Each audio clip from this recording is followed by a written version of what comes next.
Welcome to this week's episode of Six Pack Cinema. This week we saw Tully, story of a family that's a little overworked by a newborn child and gets a night nanny to help them deal with all the stress. Let's get into it, guys.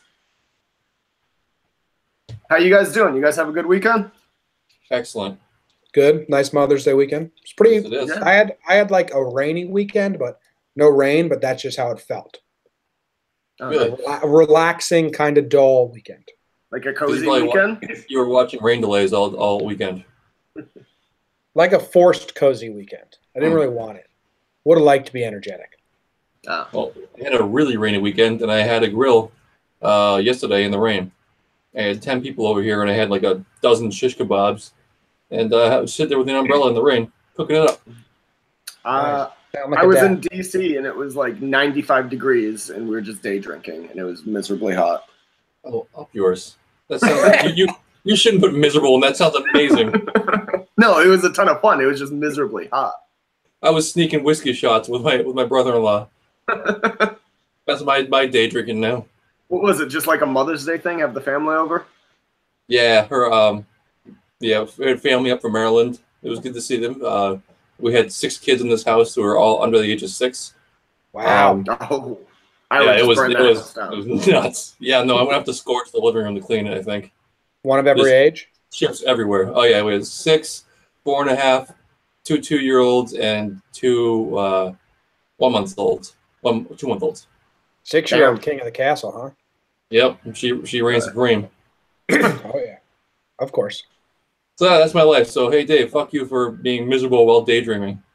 Yeah, it was just so hot, and like the iced margaritas just weren't quite cold enough. You know how it is. Yeah, I do.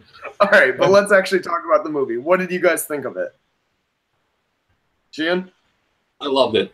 Maybe it's from I'm coming from 2 points of bias where A, I'm in love with Charlize, and I have been since I was a teenager, and B, I'm a new parent, and I associate with almost all of the first act. Like it was, I actually texted my wife. I was like, wow, this is giving me anxiety watching this movie right now. Oh, yeah. And then, it hooks you in, and I just loved it. We'll talk all about it. I get nothing but praise. All right, Jimmy, what about you? I also liked it. I didn't know what I was getting into because I could have went a lot of different ways. I found myself pretty interested in the story, and I thought it was well done. I like these kind of more slice of life, mundane movies. This is actually, for those who've watched, it turns out to be a little more than just regular slice of life, but I liked it as well. I enjoyed it. Okay, I loved the movie up until like the last 10 to 15 minutes, and then I think it's just okay. So you didn't like the twist? No, that was my least favorite part. I think if they just didn't have that twist, I'd be coming into this being like almost 100% movie. Love this movie. I think that knocks it down quite a bit. All right, so I have a question about the twist. Should we just get into that? And to refresh you, the night nanny is a figment of her imagination. It's her when she's 26. Did you think the night nanny was real at any point? Yes. Yes. Did you think the night nanny was real until the twist? I thought they were until they were in Brooklyn, so just before the twist. Then I realized like what was coming, I think. Sheehan, when did you figure it out? Because you done Midnight in the Orient Express, you didn't figure out it was right. No, I know, which is weird because going into this, I figured it was fake. I was like, well, this is just, she's delusional. But then I was like, oh shit, no, she's real because her brother was paying for it, and and she actually called her with the card in her pocket. So like, okay, well, this is a real person. I started getting fuzzy when they were like going into Brooklyn, and she was like, oh yeah, I'm a Bourbon girl too. Oh, this is where I lived. This is, it was way too much. And my first hint too was when they were at her brother's place, and her husband mentions that they got the night nanny. He's like, what? I didn't even know she called because he was supposed to be paying for it. Yeah. Yeah. I didn't think she was real ever. Ever? I wrote like halfway through, like, this is Legend of Bagger Vance for moms. Turns out it's more a Fight Club for moms. No, it's more Sixth Sense. No, it's Fight Club. It's Fight Club. Sure. Yeah. No, that's actually a really good analogy. Not like a ghost of someone else. It's herself. So, but I didn't realize it was her. Like when the twist happened, I wasn't like shocked by it because I just thought it was going to be like a fairy godmother type, like fairy, you know what I mean? Like Bagger Vance. Like it's just, oh, this mysterious person came and helped my life and then vanished. But when they did the twist and it was her at 26, you know, like I thought it was really cool. Like I thought the twist slammed an emphasis on the whole point was when they get into that argument and she says, you have the life you want. She's like, I'm your 26-year-old version and you have what I want. And we're the same person. So you have what you want. Like I thought it slammed that home pretty nicely. Yep. Excellent way to do it. Yeah, I was unimpressed with the twist. Yeah, how old are you? I am 26. See? Wait till you're 30. And your life isn't shit.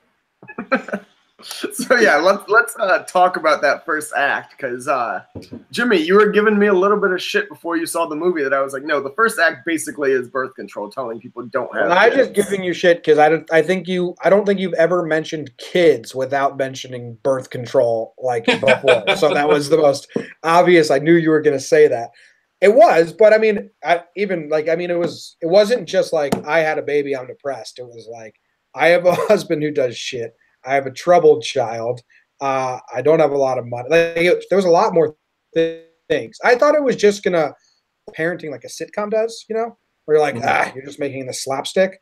Like she had like a lot more troubles than just a newborn. No, yeah, I felt like it was a very realistic. I mean, obviously Shane can speak to it more than I can, but I thought it was a very realistic portrayal of like someone who's dealing with a ton of kids. It's a very realistic portrayal of someone who's dealing with one kid. Sure. Fair. The first month of my child's life was that every night. How many times did you drop your phone on your baby? Came close a couple times. I tell you what, when you defrost that milk and it spills on the counter, I have yet to do that. But if I ever spilt the milk, I might just end my life because whenever you're just defrosting milk, you have a kid screaming in your ear. Most likely, because you never do it early. You can never plan ahead for that, really. Yeah. And then you have to go and wait another 15 minutes. And 15 minutes with a kid who's hungry and screaming at you is an eternity. Oh yeah. When that bag of milk fell, someone in my theater, a few rows back to me, this lady was just like, "Oh no!" Yeah. Like it was like the most genuine thing. It hurt. It was a dagger seeing that, and just like being up and having the kid in the car seat on top of the dryer just to mimic the car. Yeah. No, you do weird shit. It's like. These brains are stupid. They don't know why they're crying, so you have to trick them to thinking anything as other than what they're doing to make them calm down. It doesn't make any sense. But that whole first act was perfect for your like worst nightmare, because on top of the fact she has the kid in the back seat with quirks. That was without the kid having the quirks and the issues he had. This movie, it doesn't have the same effect. It doesn't go anywhere. You know, not that. What? It needed to be more than she's just overwhelmed. Like she. It was a problem for her. She was dealing with the trouble that they couldn't figure out how to fix. They had therapists they couldn't afford. They had to get an aide they couldn't afford. So, on top of the fact that she had this child that they didn't plan for, and her successful brother is flaunting their money when they don't have money, and it's a lot of factors came together, and a big piece of that puzzle was the kid with the issues. Oh yeah, and I love that scene when she blew up in the principal's office. Oh yeah, that scene should get like. I hope next year, come award season, they remember this performance because Charlize was amazing as like just a rundown mom. Yeah, I think it was released too early. To be honest, this could have been released in the fall, like as an awards contender. It's a contender. I feel like. I agree. Dropping the phone on the baby, I had that in my notes. That was like a good. It was like oh shit, I'm gonna do that so much. Yep. Yeah. That's a very like their tagline was motherhood in 2018. Yeah. That's perfect. Oh, motherhood 2008. Yeah. Yeah. So that's perfect for it. That's awesome. I dropped my phone on my own face so many times. Oh, every morning when I'm like scrolling through Twitter in bed, I drop it on my face. Yeah. Go ahead. One thing I'll say that I don't have time to hold my phone with this baby. Maybe when she gets 3 months old and I can like prop her head up, or she can hold her own head up, maybe. But like right now it's a 2-hand job, so I don't know. Here, All right. I have another note from the first act was, hey, maybe put Jonah on the other side of the seat, you dummy. The other side of the car. No, he would no. No, He yeah. he was a creature of habit. He needed to be in the same seat. He needed to go to the same parking lot, or else he'd have a meltdown. You're right. Good call. But that sucks for her. It does. Oh, It's that really awful. sucks. Yeah. For a Real second, I was sucks. like, oh, that would have solved their problem. But no, he would just be screaming the entire time. It was a problem. He was quirky. Oh, yeah. Fuck, what was I going to say? Oh, I want to give you credit, Jimmy, for calling it last week. I do think you were right. This is a very cozy movie. I feel like I'm going to watch this. Oh, was it Sheehan? Yep. Oh, Cozy. well, good job, Sheehan. My Thank you bad. I very thought much. that was Jimmy who said that. But I know, like, this Thanksgiving, I will probably watch this movie with some family. Yeah. No. Like, it's very much and- like a sit around with family watch around the holidays. Yeah, because once you get through the first act of anxiety, like pure anxiety, and Tully comes into her life and everything is a-okay. You got cupcakes, you got clean a house, you got sex with multiple women. It's just like, oh well, this is just a wild dream. Who knew night nannies were a thing? Yep. Oh, yeah. This is one of my notes from the second act is I am so happy for her. I kind of want to walk out of the theater right now before any conflict happens. I was just It would have so been a great movie. Yeah. It would have just been an uplifting tale. just walked up like that not imaginary or whatever that night nanny was, like that just saved her life and is great. And Yeah. and that's why I think I kind of like that the conflict came like that, and then it was like Dealt with. we figured that out. Now we're on the right direction. More than Mhm. like to see her go back into it, like to see her physically injured was almost better than to see her mentally injured again. Yes. Sure. And I do love that she called it in the beginning when she said a night nanny. It's like one of those Hallmark movies where the mother survives at the end with a cane, and at the Oh, end yeah. she has a cane. Yeah, I Ooh. like that. I didn't pick up on that. That's a good Did call. you catch that? Yeah, that was No, I good. didn't. Yeah. That was fantastic. And no, I agree. I like that they kind of just moved past it. When earlier on, when I thought she was real, I thought it was going to be like the nanny's going to leave and it's going to get shitty again for a little bit. And she would realize she can't do this on her own. She needs her husband, and they were going to like have an emotional talk, and it would end in the same spot. Oh, can I defend the husband real quick? I mean, I liked him. He wasn't that bad. He went to work. He had to go on some trips. Yeah. She made a point to say that he comes home, he does all the homework with the kids. He's just once the kids go to bed, he goes and plugs into his game because he can't breastfeed or what. He says, I don't have boobs. And you know what? Shane, Hey, I'm not done yet. Can you But watch your kid on your own? No. No. But No. I also don't think, to be fair to Sheehan, I don't think while he's asleep, his wife would just leave him with the baby and not tell him that she was not going to be downstairs with the baby. No, let me just say this. I help as much as I can, and I get up and I rock her around. But honestly, man, the baby knows who the mother is, and the baby wants one person. And then when you're sitting there and you're both exhausted, you're like, well, there's no sense of both of us being exhausted. That's why you got to make up for it during the day. Yeah, which As long I as feel you- like he did. As long as you even it out. But I think his biggest miss was he said, yeah, she was really depressed back after the second kid, Jonah. I don't think that ever let up. I think that that just became the normal.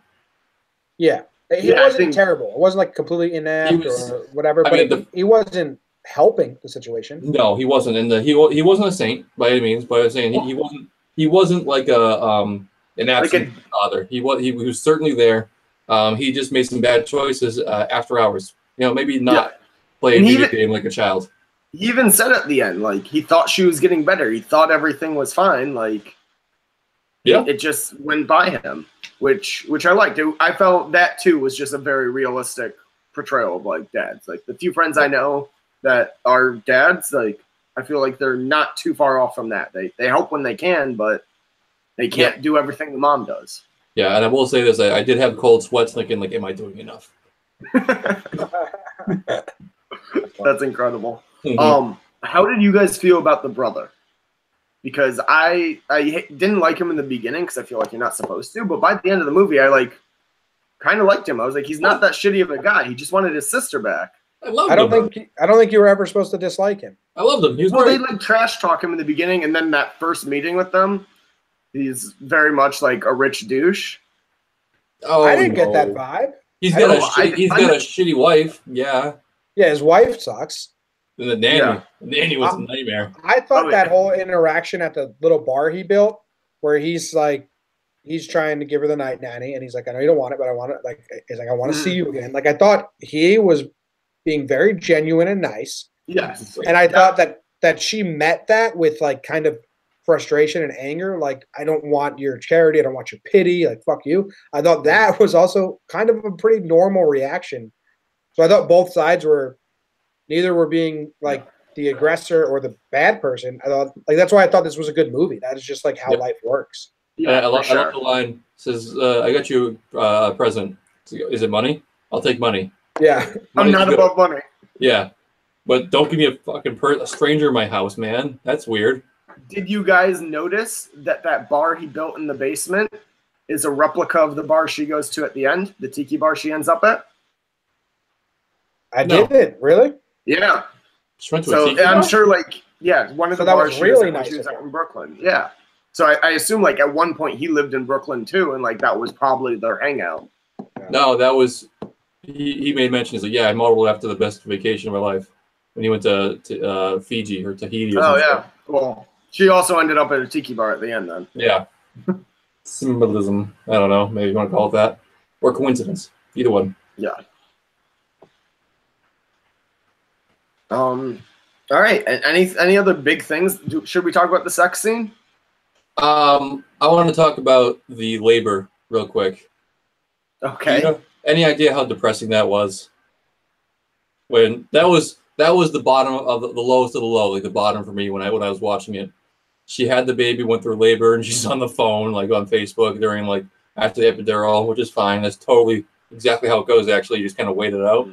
But then the big payoff is when you have the kid and she comes out, and it's just like, hey, you got a girl, congratulations. She's like, ugh. Yeah, that was really, It was the saddest moment of the whole movie. That really hit me hard. So Yeah, I mean, I guess because you're a parent. no, but I like kind of because just I'm a human. I was like, I mean, eh. It was supposed to be sad. Like she was so Oh, yeah. depressed she couldn't get excited over the birth of her Yeah, I child. mean, I Not even a little thought bit. part of it was more just like she was so exhausted from giving birth, No, everybody's exhausted. combined from with birth. like how exhausted how exhausting her life was before then. No, that's severe depression. Yeah. Mm-hmm. Huge giveaway.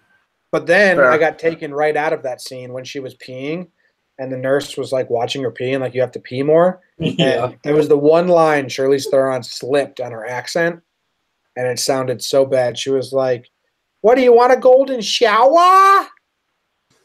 It was terrible. Did you guys not notice that? No, I don't key into accents like you guys do. She, Yeah, no. She slipped into some real weird accent. She said shower like she was from Brooklyn. She's from Mhm. South Africa, but I mean, Yeah. Well, her character is supposed to have lived in Brooklyn, so maybe it was in character. the one line. That was all. Yes. But yeah, So- I thought that scene was hilarious. Just shouting at the nurse. Oh yeah. Yeah. I feel like that, again, I know we keep harping on how realistic it is, but I feel like that's got to be a common thing in maternity wards. Just screaming at the nurse, being like, I'm doing everything I can do. Why don't you fucking have a kid and try this? Stop taking my blood pressure. That was one of my negatives was the way she said shower. My negatives are obviously very minuscule and not big. But The you other never know. was when she was sitting at the cafe eating a muffin by herself and one of her old friends comes by and says she still lives in Brooklyn. Mhm. She says something like, "Oh, I don't think I have your number anymore." And she says, "No, it's the same number." And then she says, "Oh, you still live in the loft?" She says, "Yeah, I haven't moved." I was like, "Is this a dated movie? Are they not in 2018? House landlines? Like what is that?" I think it was just, I think you're mixing up part of that conversation because part of it was, oh, I'm still in Brooklyn, I haven't moved. And she's like, oh, you're in the loft. And then another one, she's like, oh, we should hang out sometime. And she said, I don't know if I have your number unless you change. She said, I wrote it down. She said, Okay. "I don't think I have your number anymore." She said, "No, it's still the same number." And then Charlize says, Oh, you still live in the loft? So the number is the loft number. So well, that was like 10+ years ago. Yeah, I guess if you like still had like early 2000s, people still had landlines, and if you have one, I don't know if you'd ever just like be like, well, I don't want I looked for signs in the next two scenes to figure out if this was a 90s movie. Yeah. Well, she was trendy hipster. Maybe she really enjoys her landline. True. What a loser. So, there was something definitely a little bit more than just roommates going on. Oh, they're together. Yeah, I just wanted to make sure. That was made abundantly clear. She was going to admit that in the hot tub, right? Yeah. Well, and when she was like talking to her past self, and she was like, "Don't ruin it with the roommate. Like, be kind, or you'll regret it." Yep. You don't just say that to like a regular roommate. That was the roommate you talked to at the cafe. Yeah. Bing, bang, boom.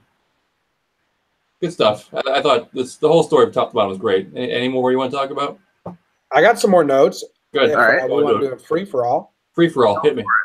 The male teacher for Jonah when they're screaming about the whatever, and then he does that tree thing, and then he says, "Don't apologize. You didn't do anything wrong."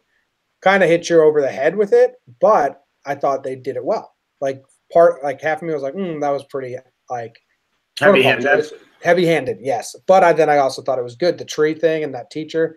Did you guys like that scene? Did you think that it worked? What do you think was heavy-handed about it? When he's like, it would have been. I think it would have been a little bit better if he didn't say, "Don't apologize," because you didn't do anything wrong. Okay. Yeah. And it was just maybe a little over the top, but it was just hammering home like, yeah, you're in a school now where people are not perfect and preppy. Like this is the real world. You're not in that stuffy little area you were before. Yeah, I liked the tree thing, and I liked how she was doing it too, like with her son. Like, what is this? Maybe this can help me. Yeah. No, I thought that was great. And fun fact, I have a friend who she works at like with autistic kids in school, and like part of their curriculum is yoga because it helps them like calm down like that. So I thought that was just a neat little thing they included.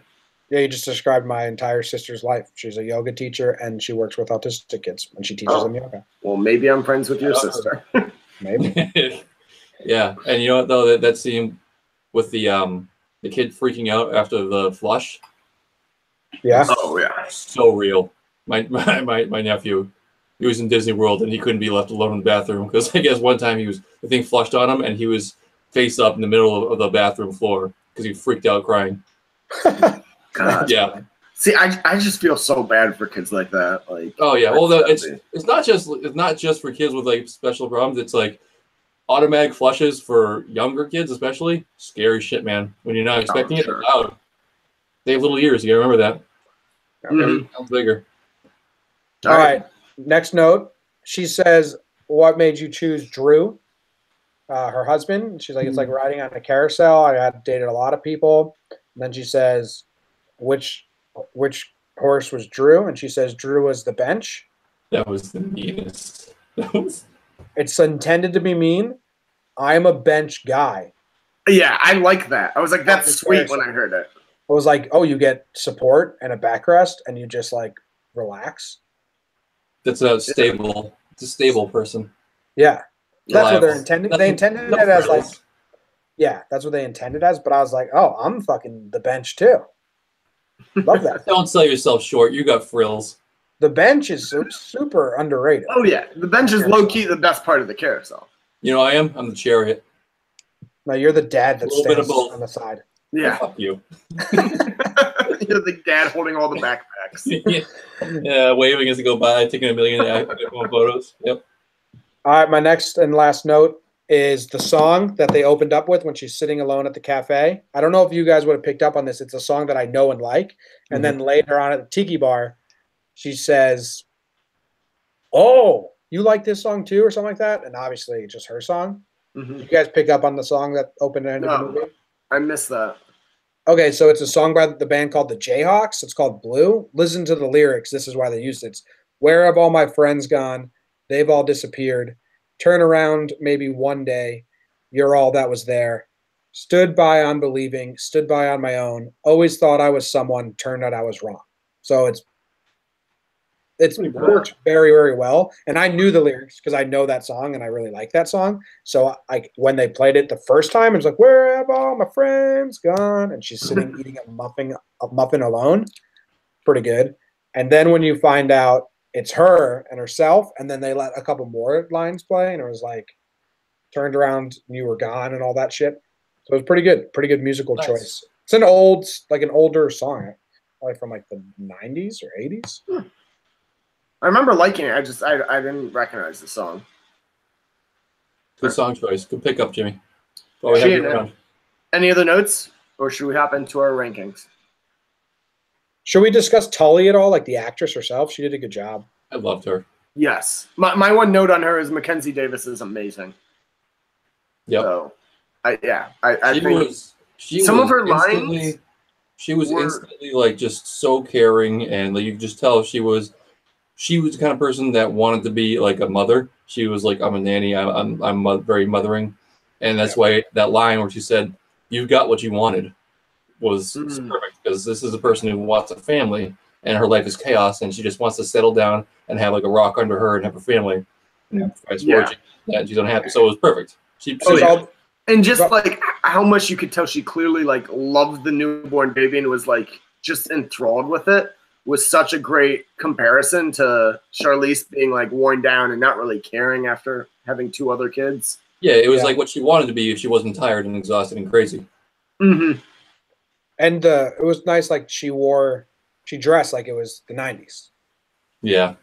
And like they kind of made a point. She was like, "Oh, don't worry, I'm older than I look," and all that stuff. There's all these little tells.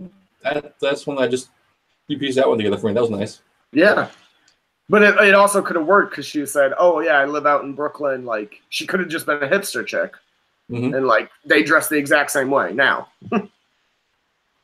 Yeah, nice. All right. You want to go into let's hop into our rankings. Let's go popcorn. Sheehan, what are you going with? Fairly high. I'm going to go 4.5. I knocked off a half popcorn because I just felt so much anxiety in the first act. But it more than made up for it in the second one and third. So loved it. 4.5 popcorns. All right. Jimmy? When I was watching, sometimes I actively think about the popcorn meter, and sometimes I don't. And this time it completely slipped my mind. I took a lot of notes. I was like watching it, and I didn't think like, "Oh, how many popcorns does this get?" Until right before we started recording. Sheehan witnessed this happen where I was like, "Oh shit, it's high." I really enjoyed watching this. Like the fact that I was taking notes and like didn't even think, because usually if you stop and think, it's like you're watching Super Troopers 2 and you're like, "Man, this is bad."